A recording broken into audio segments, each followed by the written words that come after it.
Okay, welcome to this week's Blender Challenge. We've done a lot of modeling, so we're not going to focus on modeling today. I'll show you how you can get some royalty-free textured models.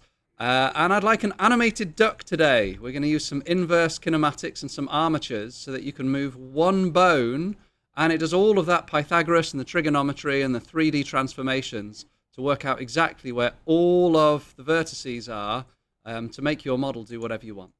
So how can we start doing this? Let's start from a blank model and get rid of the cube, pressing X.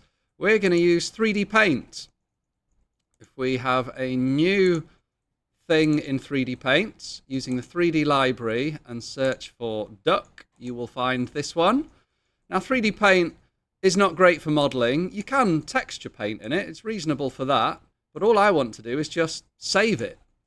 So if we go Menu and Save As and 3D Model, I'm going to copy this path so I can use it later. This is a really important step because it wouldn't let me save it anywhere else. I think there's a security restriction on the school network which stops you saving these files. So I'm going to copy this path, Control C, and I'm going to give it a name. Darren the Duck, why not? In Blender, we can then file and not open. That will open a Blender file. I want to import. And it was a GLB file. Then at this top box, not the bottom box, it's the file name, we want the file path, paste it in, Control V, and then Darren should be lurking over here. Now it looks like the textures haven't come in, but if we go to the material modes, wait for a second for the shaders to compile, and it does work. Remember, push your mouse wheel in, use it as a button to have a look around. So this works. We can RZ to rotate, we can S for scale, we can G for grab, but I want to do so much more than that. I want you to do so much more than that with the armatures. So how do we do that? Right. Shift A. Add an armature and start with a single bone. I've got some extra options here because I've enabled a free add-on which you can play around with, but it's worth doing it from the basics. So we've got a bone here, and I would recommend Control Alt and Q to go in quad view and just zoom in so that you can see it. This is like a DT lesson where you're doing perspective drawing. So if you hold down Shift and move your mouse wheel as a button, then you can look exactly from 4 different angles. This is a 3D viewpoint you can change, and then top, front, and right.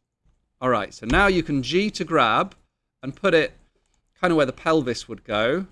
Tab to go into edit mode. G to grab. Now at this point, I've lost the bone. Rightfully so, the bone is inside the body. So to make it easier for us, I can't remember where it is. I think it's in the Data tab. Viewport display, there we go, in front. It's like X-ray vision. Notice, because I'm looking dead on the sides, when I press G, I'm not accidentally moving it from side to side, which I would do if it was in a 3D view. So escape, cancel.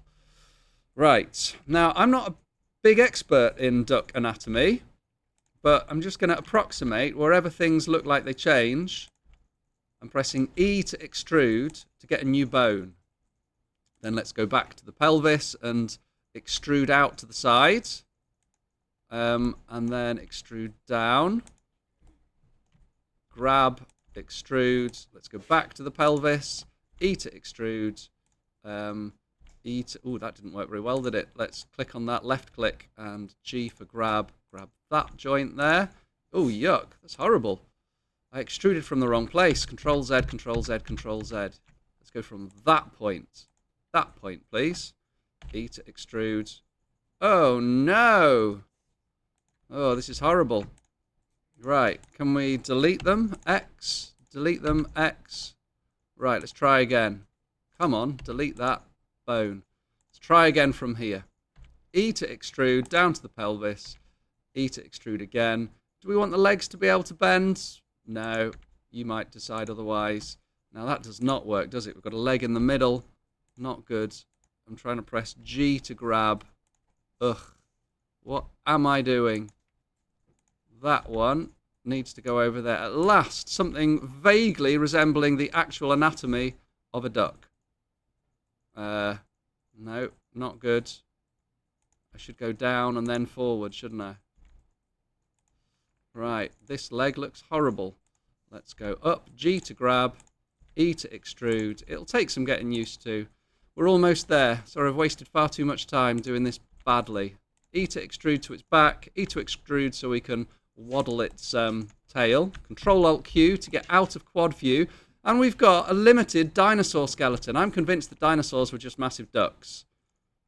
But there we go. It's a discussion for another day. If we go back into object mode, click on the mesh, shift and click on the armature. The order's important. It has to be the mesh, the 3D model first, and then shift and click on the armature. Control P. This is not going to work. I'm going to get an error here. To me age to work out how to fix this.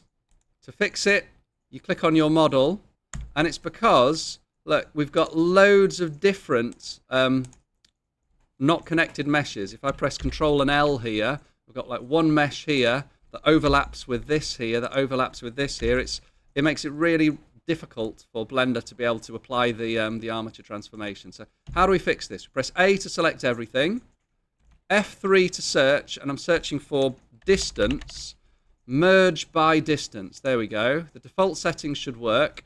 You can tweak the default settings, and it kind of says, if there's a vertex close by, merge them.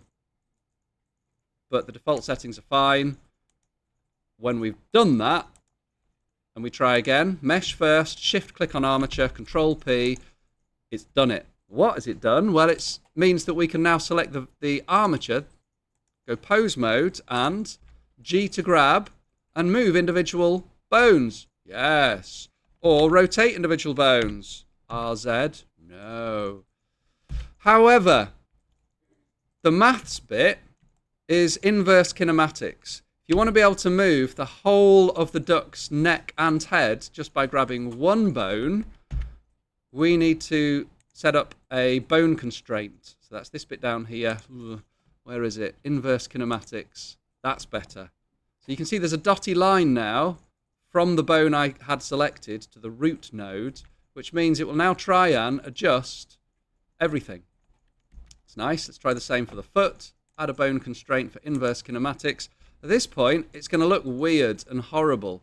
So I want to put a limit in, a restriction in, to say limit the chain length to only 2 bones. So it only moves the legs, or maybe 3 bones, so it maybe moves the bottom as well.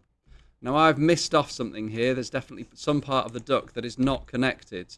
But I'm going to have to live with that because I've run out of time. Your job is to add an armature and have fun animating your duck. Remember, once you've done this, you can turn on keyframe animation, store the positions, move along the timeline, change the position, just grab, rotate. Every time you move along the timeline, it will then play that animation back. And you could sync that to sounds. You could get a little head bopping duck going on. You could export it, render it to a video.